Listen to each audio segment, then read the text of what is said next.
Hello students, विनय maths academy में आपका स्वागत है। आज के इस लेक्चर का टॉपिक है लियोविलिस थ्योरम। ये कॉम्प्लेक्स एनालिसिस का बहुत ही इम्पॉर्टेंट टॉपिक है। साथ ही साथ ये नेट सेट एग्ज़ाम के दृष्टिकोण से भी काफ़ी महत्वपूर्ण है, क्योंकि नेट एग्ज़ाम में भी इसके स्टेटमेंट से रिलेटेड डायरेक्ट क्वेश्चंस आते हैं।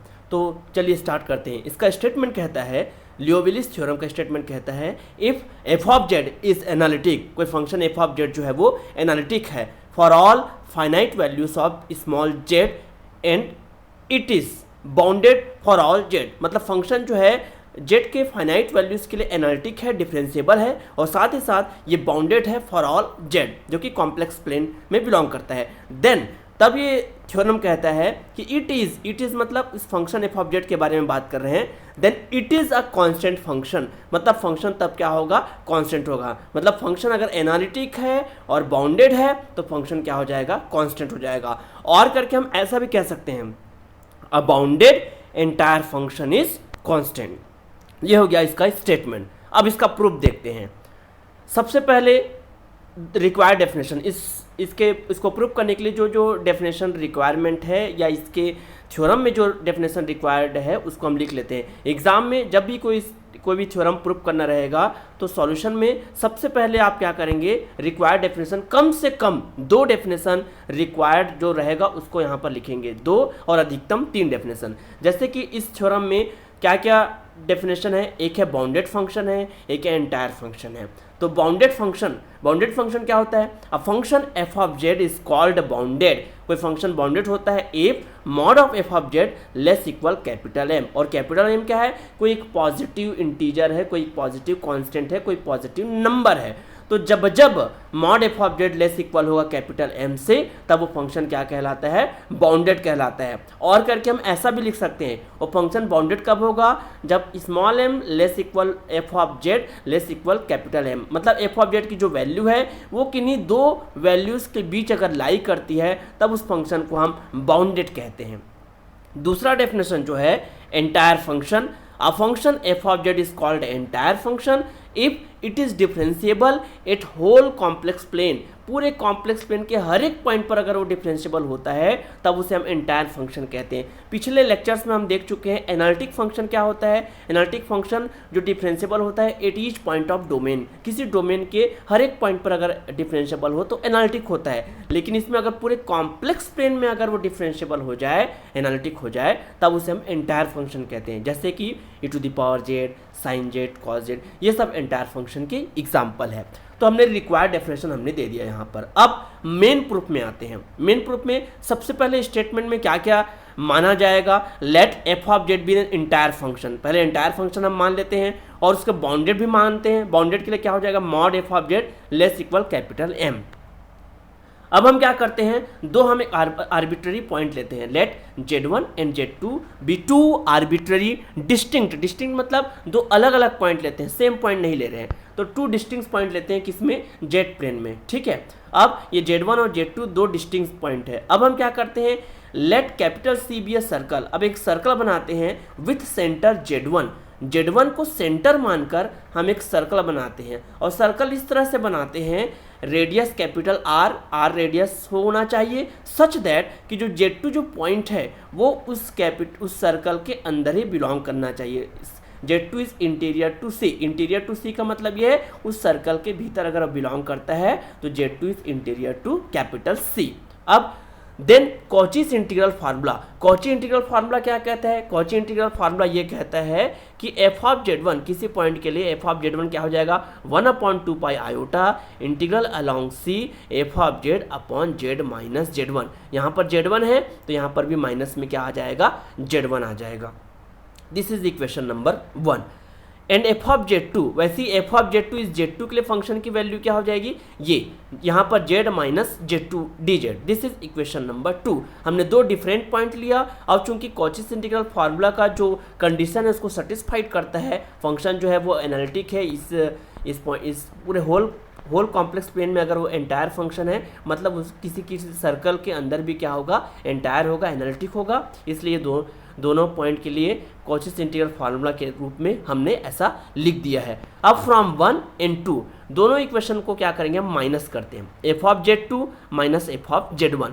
तो एफ ऑफ जेड टू का वैल्यू क्या है, एफ ऑफ जेड टू का वैल्यू ये minus F of Z one, f of Z one का वैल्यू हमने यहाँ पर रख दिया है। अब हम क्या करेंगे, 1/2 पाई आयोटा, 1/2 पाई आयोटा दोनों से कॉमन ले लेते हैं। यहाँ पर हो जाएगा एफ ऑफ जेड, ये भी एफ ऑफ जेड कॉमन आ जाएगा, और 1/z minus Z two minus 1/z minus Z one D Z.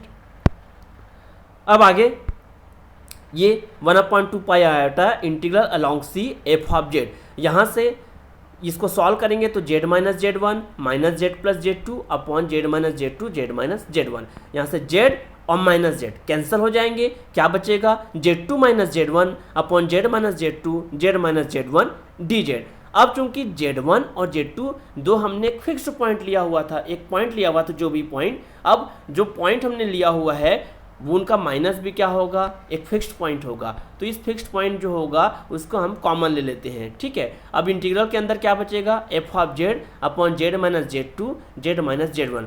अच्छा, यहाँ पर चूंकि लेफ्ट हैंड साइड भी लिख रहे हैं इसलिए यहाँ पर क्या लगाएंगे, इम्प्लाइज लगाएंगे। अभी इक्वल लिखे क्योंकि इस साइड नहीं लिख रहे थे, लेकिन जैसे ही लेफ्ट हैंड साइड भी लिखते हैं, राइट हैंड साइड दोनों साइड लिखते हैं तो यहाँ पर इम्प्लाइज लगाते हैं। This is equation number 3। अब let us take capital R, वो जो रेडियस है सर्कल का कैपिटल आर, उसको हम इतना लार्ज ले रहे हैं, इस प्रकार से एज्यूम कर रहे हैं, किस प्रकार कि mod Z two minus Z one अगर लेस देन है कैपिटल आर बाई टू से, तो ये इम्प्लाइज करे कि माइनस, यहाँ पर अगर हम माइनस लगाते हैं तो mod Z two minus Z one greater than हो जाए minus capital R by to.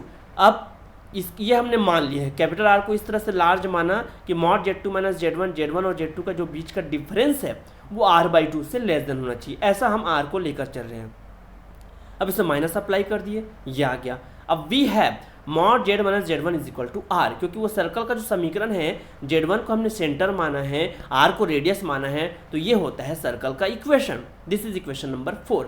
Now अब हम क्या कर रहे हैं, हम यहाँ पर mod Z minus Z two का वैल्यू निकालते हैं। ये देखिए, यहाँ जेड माइनस जेड वन था तो हमने मॉड के लिए उसका वैल्यू यहाँ सर्कल के इक्वेशन से आ गया। अब ये जो जेड माइनस जेड टू है उसके लिए भी मॉड निकाल लेते हैं। Mod Z minus Z two क्या करेंगे, minus Z one plus Z one अपने से लिख देंगे। ठीक है, अब इसके बाद नेक्स्ट पॉइंट में यहाँ पर माइनस कॉमन ले लिए, Z two minus Z one. अब ये फॉर्मूला हम जानते हैं, ब्लैक पेन से यहाँ पर रीजन लिखेंगे, सिंस मॉड ए माइनस बी वो ग्रेटर हो जाएगा मॉड ए माइनस मॉड बी से। लेकिन अगर प्लस रहता है और अगर वो प्लस डिस्ट्रीब्यूट होता है तो लेस इक्वल लग जाता है, मॉड ए प्लस मॉड बी, लेकिन माइनस के साथ अगर होगा तो ग्रेटर इक्वल लग जाता है। हमारे पास यहाँ पर क्या है, माइनस है, इसलिए ग्रेटर इक्वल ये वाली वैल्यू माइनस ये वैल्यू। अब mod Z minus Z one, पिछले स्लाइड में देखिए mod Z minus Z one, इसके जगह पर हम क्या लिखेंगे, कैपिटल आर, तो इसके जगह पर हमने क्या लिखा है, कैपिटल आर।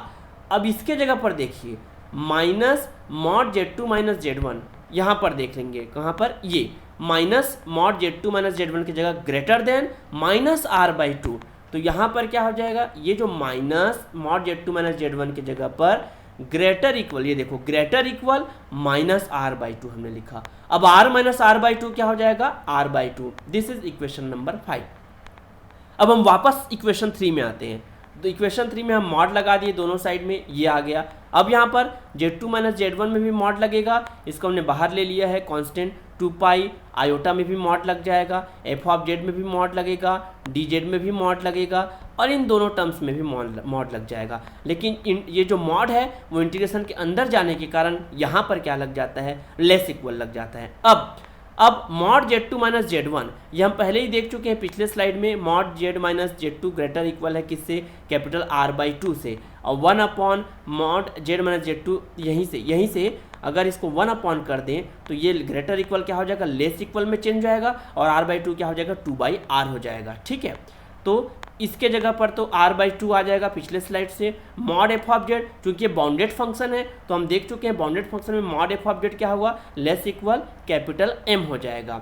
और ये जो 1 upon Z minus Z two है यहाँ से, ये लेस इक्वल 2 बाई आर, तो यहाँ पर 2 बाई आर हो गया।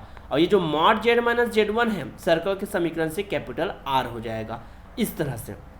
अब जो कैंसिल हो रहा है आर आर, इस तरह से ये पूरा कैंसिल होकर ये आ जाएगा। अब नेक्स्ट स्लाइड में ये देखो mod to Z mod D Z, dz मतलब क्या है, उस सर्कल का एक स्मॉल पार्ट हमने लिया है, और जब सर्कल के स्मॉल पार्ट को अगर हम इंटीग्रेट करेंगे तो पूरे सर्कल का सरकमफेरेंस यानी कि परिधि आ जाएगी। तो 2 पाई और रेडियस क्या हो जाएगा, capital R। 2 pi R cancel हो जाएगा, कैपिटल M बचेगा।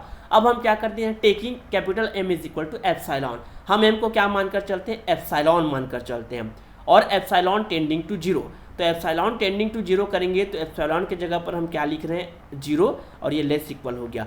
पर हम क्या जानते हैं, किसी भी वैल्यू का जो मॉड होता है वो ऑलवेज ग्रेटर इक्वल होता है। मॉड हमेशा ग्रेटर और इक्वल जीरो होगा, निगेटिव नहीं हो सकता है, ठीक है। तो एक बार तो लेस इक्वल आ रहा है, एक बार ग्रेटर इक्वल आ रहा है, तो हैंस हम क्या लिख सकते हैं कि mod F of Z two minus F of Z one क्या हो जाएगा, इक्वल टू जीरो।